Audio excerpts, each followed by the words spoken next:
دیو Johnson کلبی ایک ایسا نام اور شخصیت ہے جس سے مطالعے کا تھوڑا سا شوق رکھنے والے افراد بھی یقیناً واقف ہوتے ہیں۔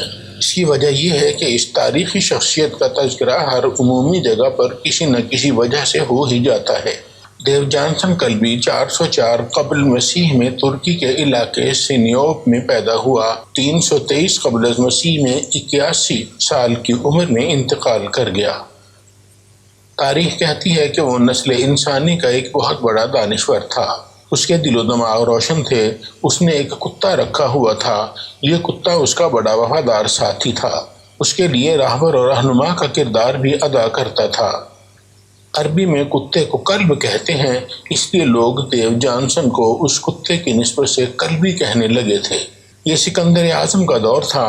دیو جانسن کلبی کے بارے میں بہت سے عجیب اور دلچسپ واقعات مشہور ہیں۔ اس کے بارے میں کہا جاتا ہے کہ وہ دن کے وقت ہاتھ میں جلتا ہوا چراغ لے کر گھومنے نکل جاتا تھا۔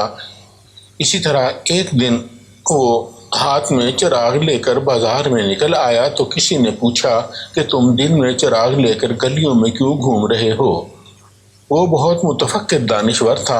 اس نے جواب دیا کہ میں آدمیوں کے اس سیلاب میں انسان کو تلاش کر رہا ہوں۔ یہ ارسطو کا دور تھا اور اس کے نظریات لوگوں کی زبان زد عام تھے۔ لوگوں کی دلچسپی کا یہ عالم تھا کہ جہاں وہ 4 آدمی اکٹھے ہوئے وہیں ارسطو کے خیالات پر بحث شروع کر دیتے تھے۔ ایک بار کچھ لوگ ایک جگہ جمع تھے اور وہاں پر ارسطو بھی موجود تھا کہ دیو جانسن کلبی ادھر آ نکلا۔ اس نے لوگوں کے دائرے میں داخل ہو کر اپنی بغل سے ایک مرغ نکالا اور مرغ کو زمین پر کھڑا کر دیا۔ اس نے مرغ کی چونچ پکڑی اور اس کو کھینچ کر آسمان کی طرف سیدھا کر دیا۔ وہاں پر ارسطو کے شاگرد بھی موجود تھے۔ کلبی نے قہقہہ لگاتے ہوئے ان سے مخاطب ہو کر کہا کہ یہ ہے تمہارے استاد کا انسان۔ یہ سن کر ارسطو بھی ہنسنے لگ گیا۔ لوگ دیو جانسن کلبی کی بات کا برا نہیں مناتے تھے کیونکہ وہ ایک درویش منش انسان اور سادہ شخصیت کا مالک تھا۔ وہ ایک توحید پرست شخص تھا اور کہا کرتا تھا کہ اگر یہ تمام چیزیں دیوتاؤں نے بنائی ہیں تو ان دیوتاؤں کو کس نے بنایا ہے؟ اس کا یہ نظریہ تھا کہ جس نے ان دیوتاؤں کو بنایا ہے اسی نے ساری کائنات بھی بنائی ہے۔ اس کا یہ ایمان تھا کہ خدا تعالیٰ ہی حقیقتاً اس کائنات کا مالک، خالق اور رازق ہے۔ وہ اسباب کی محتاجی کا قائل نہیں تھا۔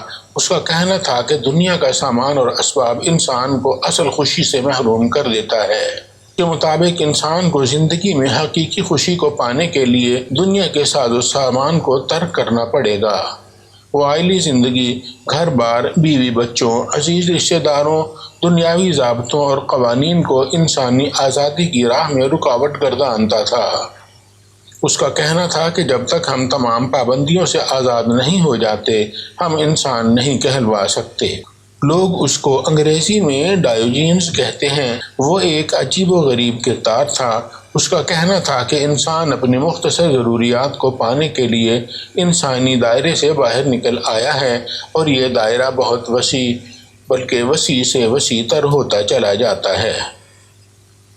اس کے نزدیک بہادر آدمی وہ ہوتا ہے جو اپنے اندرونی خوف کو ختم کر کے زندگی کے چیلنج کا سامنا کرتا ہے۔ ایک ایسا دور آیا کہ وہ شہر کی رہائش کو ترک کر کے جنگل میں رہنے لگا۔ لوگوں نے پوچھا کہ تمہیں جنگلی درندوں سے ڈر نہیں لگتا؟ وہ کہتا کہ انسان کو انسان سے ڈرنا چاہیے، جانوروں سے نہیں۔ سکندر یونانی بھی دیو جانسن کلبی کے حلقہ احباب میں شامل تھا۔ ایک بار سکندر یونانی دیو جانسن کلبی سے ملنے کی خواہش میں اس کی تلاش میں آ نکلا۔ کچھ دور جا کر اس نے دیکھا کہ کلبی جنگل میں بیٹھا دھوپ کے مزے لے رہا تھا۔ سکندر نے بڑی عاجزی کے ساتھ جانسن کلبی سے بات شروع کی۔ وہ کلبی کو استاد کہہ کر مخاطب کیا کرتا تھا۔ اس نے کہا کہ اے استاد، میں چاہتا ہوں کہ آپ کی کچھ خدمت کروں۔ دیو جانسن کلبی نے مسکرا کر کہا کہ خواہشوں کا غلام بادشاہ ایک آزاد مرد شخص کی کیا خدمت سر انجام دے سکتا ہے؟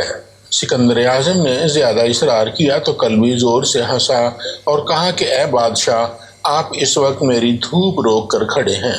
آپ میرے آگے سے ہٹ جائیں تو میں سورج کی مہربانیوں سے کچھ لطف اٹھا لوں۔ سکندر نے اپنی بات جاری رکھتے ہوئے کہا کہ اگر میں سکندر نہ ہوتا تو میں اپنے دل میں دیو جانسن بننے کی بڑی خواہش رکھتا ہوں۔ اس پر دیو جانسن نے کہا کہ اگر میں دیو جانسن کلبی نہ ہوتا تو میں کبھی بھی سکندر بننے کی خواہش نہ کرتا، بلکہ دیو جانسن بننے کی ہی آرزو اور کوشش کرتا۔ ایک یہ واقعہ بھی بہت مشہور ہے کہ ایک بار دیو جانسن کلبی چند ہڈیوں کے ساتھ بیٹھا کھیل رہا تھا کہ سکندر وہاں آ نکلا۔ سکندر نے عذرائے تفنن پوچھ لیا کہ یہ کیا کر رہے ہو؟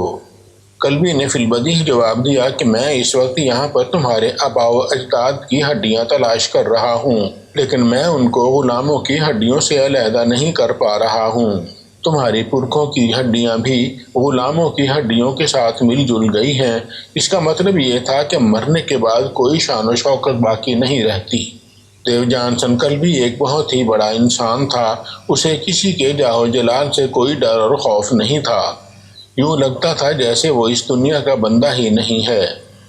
اس نے جنگل میں اپنے لیے ایک ٹھکانہ بنا رکھا تھا، وہ سارا دن ویرانوں اور جنگلوں میں گھومتا پھرتا رہتا تھا اور شام ہوتے ہی اپنے اس خود ساختہ ٹھکانے پر آ جاتا تھا۔